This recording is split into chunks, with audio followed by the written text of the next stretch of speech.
Hello and welcome. This is Marshable Math. I am Mr. Marsh. Today I want to talk about the four basic operations of add, subtract, multiply, and divide, and do a quick connection then to algebra. So get some lined paper handy so that you can take some good notes, because thinking and writing should always go together. The writing gives your thought structure and form and makes a record of it. So let me share my screen with you. You should be seeing my iPad screen here. So four basic operations in algebra. The most basic one, obviously, the first thing you can do with any kind of numbers would be to add them. So addition. So what is addition? So let me give an example here. If I said 3 plus 2, what's that answer? You, of course, would say 5. But what's really going on? If I were to illustrate it, I would say, well, I got three things, and then I'm adding to it two more things. And what do I have in the end? But I have 1, 2, 3, 4, 5 things. So like if I were to combine these, addition then is taking two groups or more and adding them together, combining them so that you have a total group. So this is kind of like maybe a before, this is maybe an after. And so if I come through here and count them, I got 1, 2, 3, 4, 5 of those things. So addition then is taking two parts. I got a part here and I'm going to add it to another part. And then afterwards, I've got a whole. And the concept of parts and wholes, and maybe then taking a whole and doing something else with it, that's going to be crucial then as we move forward. But you had that answer memorized, of course. What if I were to give you this question? What if I were to say I want you to take 32,157 and I want you to add that to 6,315? Aha! You probably don't have that answer memorized, but do you have a way of finding the answer without a calculator? You probably do. You would do that by lining up the place values and stacking these numbers on top of each other. 6,315. So I move this number down here below, and then I'm going to draw my line and add it all up, right? And of course, what I'm really doing here is I'm adding together the place values. I won't do the problem in the end to get the answer. You probably can find the answer. But what I'm doing here is I'm lining up the place values. I don't have to have all the answers to all the math questions memorized. I just have to have a small enough memorized and a method then of finding the remaining ones. So if you remember, we line these things up according to place value. This is going to be the ones, this is the tens, this is the hundreds, this is the thousands, this is the 10,000s, right? These are all powers of 10. Our number system is a base 10 number system. This is 10 to the 0th, and this is 10 to the first, and this is 10 squared, because isn't 10 squared 100, right? And then this is going to be the thousands, and this is the 10,000s, 10 to the fourth. Okay, so when you line up the columns, you're lining up place values, and then you can just do the simple math with the things that you do have memorized. But I want to point something out here. I would never combine this 7 right here with this 3 right here and say, oh, 7 and 3 is 10 of something, because they aren't the same things. This is 7 ones, this is 3 hundreds. I can only combine the hundreds with the other hundreds, and I can only combine the tens with the other tens, and so forth. And that's why your first step, if you were to actually do the problem, would be to write 12. 7 plus 5 is 12. You would write the 2 there, but then you would regroup right with this 1 over the next 10 column. You wouldn't write the 1 right there because you have more tens that you need to add together. So basic math then is combining proper place values. What if I were to give you now an algebra problem? Oh, it's fundamentally different, right? Because algebra is different from that. Not really. Algebra is just math when you don't know what the numbers are. Let me give you the actual same problem. Let's say then that this is going to be 3x to the fourth plus 2x cubed plus 1x squared plus 5x plus 7. And I'm going to add it to 6x cubed plus 3x squared plus x plus 5. add all these together. Okay, now look carefully at that. Do you recognize that it's it's the same question as the one you just did? Of course not, you say it's different. No, it's not. I've got a 3, a 2, a 1, a 5, and a 7. Those are the coefficients on those algebraic terms. Well, look here. I've got a 3, a 1, I'm sorry, a 3, a 2, a 1, a 5, and a 7. This is 3 times 10 to the 4th. This is 2 times 10 cubed, right? But if I don't know what the base is, it's base x. Not 3 times 10 to the 4th, 3x to the 4th, and 2x cubed. This is the same problem, just with an unknown base, not a base 10. And if you look the way I've structured it, I do have the place values lined up. But now instead of place values of powers of 10, like we did before, they're now powers of x's. This is x to the 0 column. This is the x to the first column. This is the x squared column. This is x cubed, and of course that's x to the 4th over there. So actually, when you're adding together polynomials, you're not doing anything really different than you did in 3rd grade or so when you did this question over here. It's the same thing. It's actually a little easier because there's no regrouping. The first thing I'm going to do here is combine the x's, and that's going to give me, or the no x's, that's going to give me a 12. 7 plus 5 is 12. There's no regrouping because I don't know how many go into each group, so there's no way that I can regroup them upwards like we did with the 10s. So the 7 plus 5, 12. How about how about the 5x plus the x come down that column? That's a positive 6x. How about now the x squared and the 3x squared? That's a plus 4x squared. Do you see how this is working out here?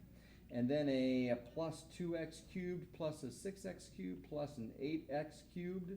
And then this one is a 0, right? So just bring this one straight down. 3x to the 4th. There we go. I've added 2 polynomials together, right? Lining up the place value as a basic math question is the same thing as lining up the like terms in an algebra thing. So like terms and place value, they're kind of the same concept. All right, like terms have the same variable and the same exponent on that variable. But since I'm not regrouping them, there's really no reason to do it vertically like I did. I lined up the vertical columns. So in algebra, probably you should do this one just horizontally. It's going to be the group 3x to the 4th plus 2x cubed plus x squared plus 5x plus 7. And now I'm going to then add it horizontally to the next thing. 6x cubed plus 3x squared plus x plus 5. And if you come through here and then just collect your like terms, which I'll skip in the interest of time, but I'll do another one here in a moment for subtraction, then you would get the same thing, okay? So addition, when you're adding like terms, you're basically adding together place value. All right, so subtraction then.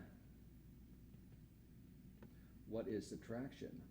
Well, it's adding in reverse, kind of. Backwards adding? What if I said 5 minus 3? What's that equal to? You know your basic math facts. You say, that's 2. You're so correct. But what's really going on here? I start out with 5 things. 1, 2, 3, 4, 5. But I'm not going to then have this 3. This 3 doesn't mean 3 more things, and then the total there is not 2. The total there would be 8. That would be adding if I did it that way. Subtracting 3 means I actually start off with the whole, and then I remove or cancel 3 things from them. Cancel that one, cancel this one, cancel that one. How many are left? The 2. There's the 2. That's a part. So when you do subtraction, you start off with the whole, and you remove from it a part. And your answer that remains is also another part. So how would you do then subtraction using algebra? Let me subtract the polynomials that we did originally. So I'm going to go up and recopy that down. It's going to be a 3x to the 4th plus a 2x cubed plus an x squared plus 5x plus 7 minus, maybe I'll even do that in a different color. Let's do minus now the other polynomial. 6x cubed plus 3x squared plus x plus 5. What I'm really doing is I'm subtracting the group.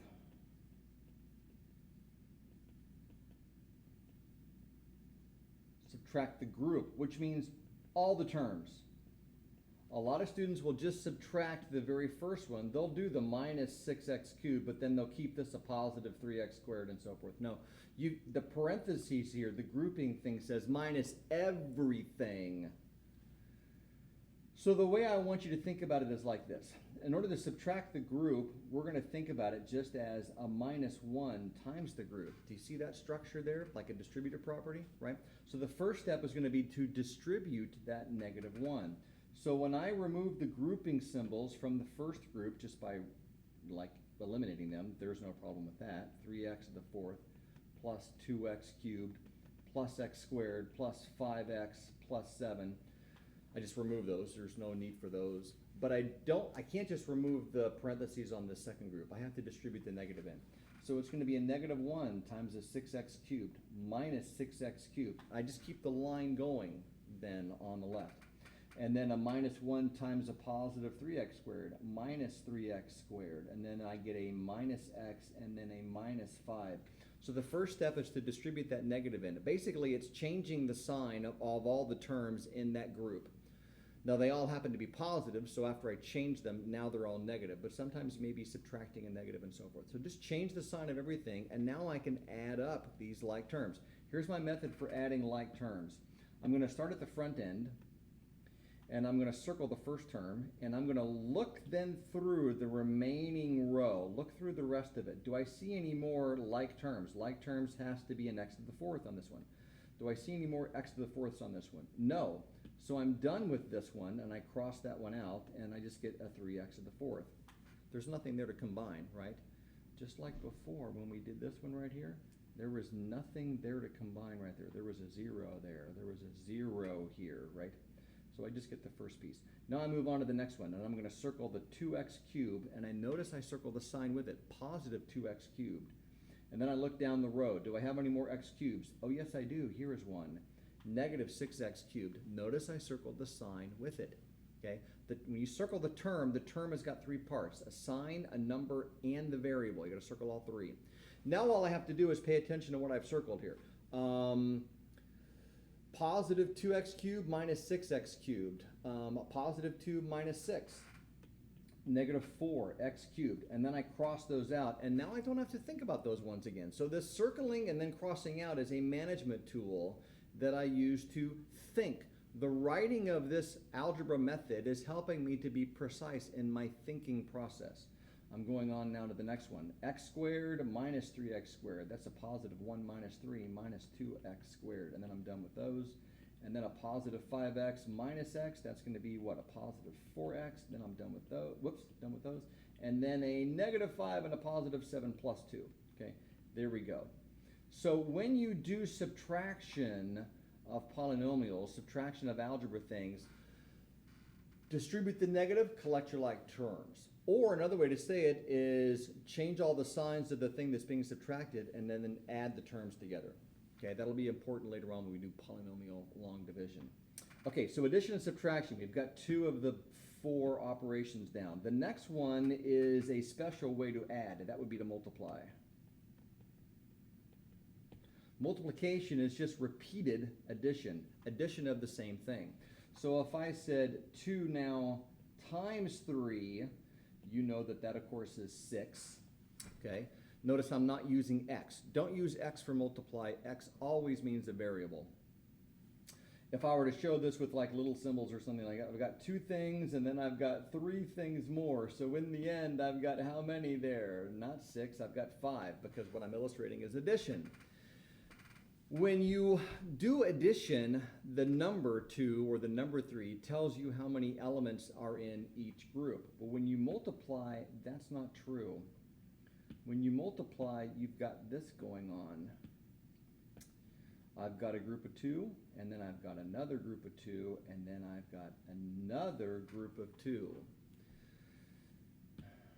How many groups? 3. Okay, so the 2 tells you the number of elements in each group. That would be like a little Greek letter E, epsilon, for elements. But 3 tells you the number of groups. So 3 isn't the number of elements in the group, 3 is the number of groups. So when you multiply, the 2 and the 3 mean different things. I've got 3 groups of 2. How many is that total? There we go, there's my 6. Or you could do it this way. You could say a group of 3, and then also a group of 3. That's also 6. 2 groups, 3 in each group. So you can maybe change this a little bit. This could be the number of groups, and that could be the number of elements in each group. Okay, so when you multiply, one of the numbers is the number of groups, the other number is the number of elements in each of those groups. They all have to be the same. Now, you have that answer memorized, but how would you do this one? How would you do compute by hand? How would you compute 27 multiplied by 341? Well, you probably wouldn't do it horizontally, and you probably don't have that number memorized. What you probably would do is write 341 here and then stack the place value, 27, underneath, and then you would do your multiplication. Let me put a circle around that x so that you don't think it's a variable. It does mean multiply here in this case. And you could work this out by hand. Now, if you know this method, you're going to take the 7 and you're going to multiply it by each of the numbers that are in this upper number. And you're going to get a row of work on there. Then you're going to be finished with the 7. Then you're going to take the 2, which is really 20, and you're going to multiply it by each of the numbers in here. And you're going to get another row of work. Okay? And then you're done with that. What do you do with these 2 rows of work now? You're going to add them together. So the strategy for multiplication is to take each number in the first thing and multiply it by each number in the second thing, and then add all the pieces together. Okay? How would you do that with algebra? Well, it would look like this. Algebra, this would be maybe a 2x plus 7. Notice I've got a 2 and a 7. Times now, what's 341? 3x squared plus 4x plus 1. Same structure, just unknown base x. How would you do that? Well, you could do it vertically like you did the normal math over there, and that would work. But since you're not regrouping between the place values, there's no need to do it vertically. I'd like you to be able to do it horizontally, but it's still the same thing. All I'm going to do is take each term in this group and multiply it by each term in this group. So I'll start with the 2x first. Okay, so the 2x times now the 3x squared. That would be a 6x cubed. And then a 2x times a 4x. That would be a positive 8x squared. And then a 2x times a 1. So that would be a plus 2x. Okay? Now I'm finished with this 2x, and I'm done with that. Now I'm going to take the next term, which is 7, positive 7. Here, I'll do it in purple. And I'm going to then do the same thing. Positive 7 times 3x, keep going, plus 21x squared. Positive 7 times 4x, positive 28x. And then positive 7 times 1, plus 7. Okay, so now I've taken each term in the first polynomial, and I've multiplied it by each term in the second polynomial.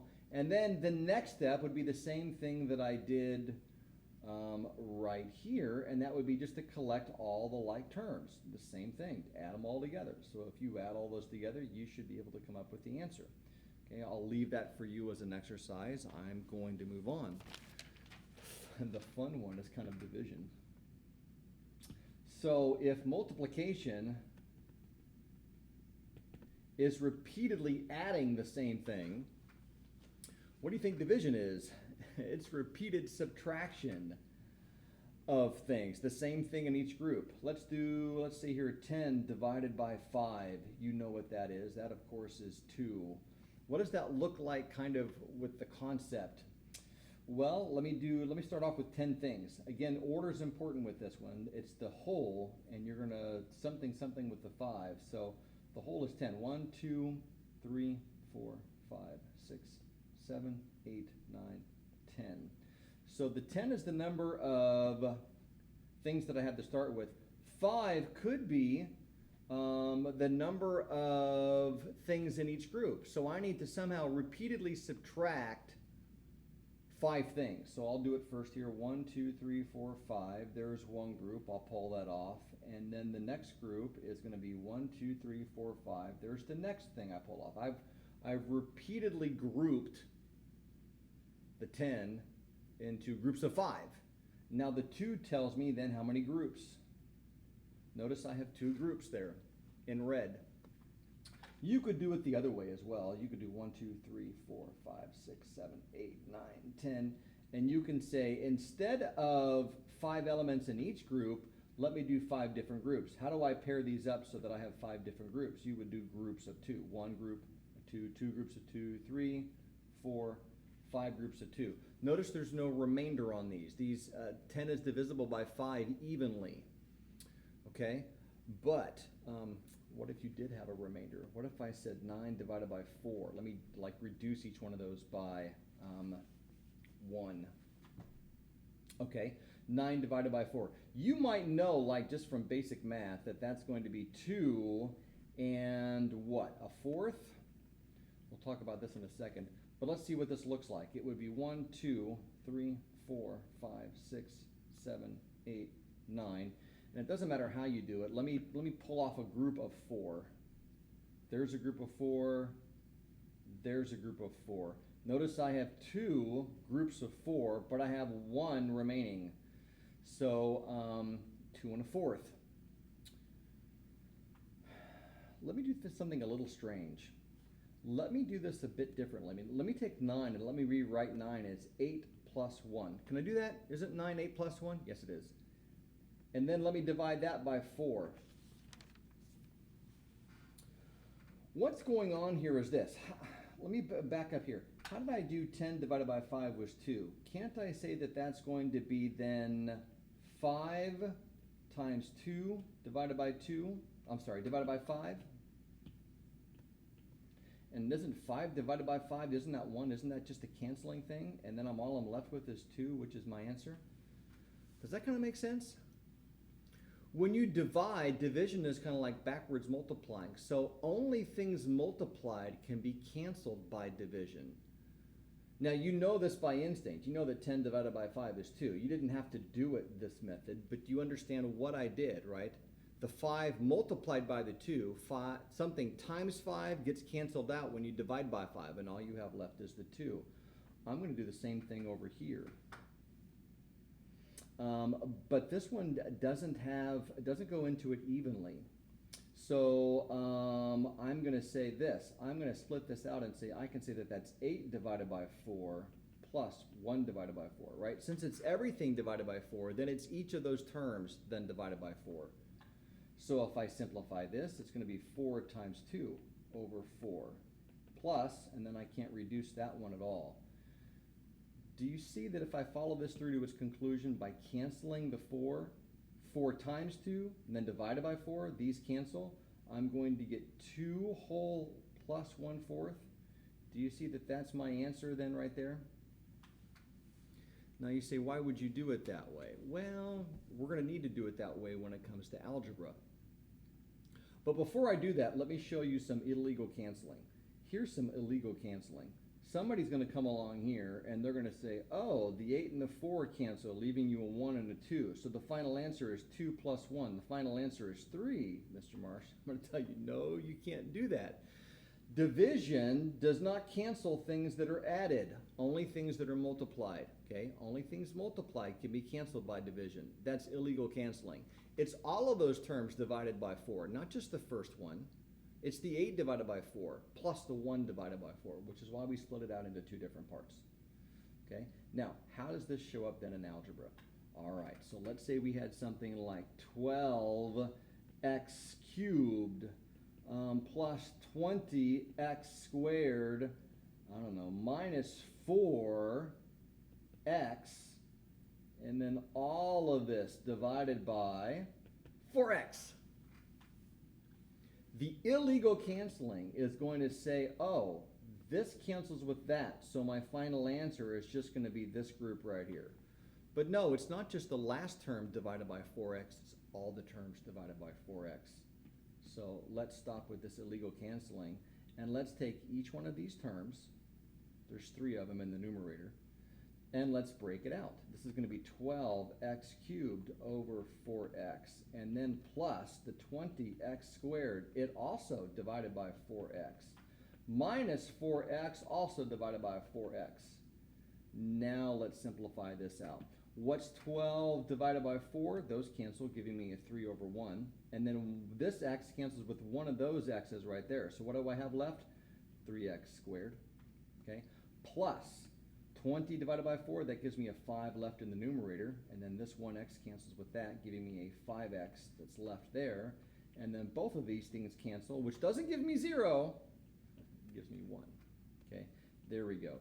So when you have a polynomial divided by a monomial, just a single term, you're going to split it out so that each term in the numerator is divided by the monomial in the denominator. If you had something like 4x minus 3 as a group in the denominator, you would have to do polynomial long division, which is another lesson. But keep that in mind for later. All right, so connecting the 4 basic operations to algebra. I hope you learned something. I hope you're seeing that it's all still just the same thing, just mathematics when we don't know what the numbers are. But may your day be merry and bright, and may all your mathematics be right.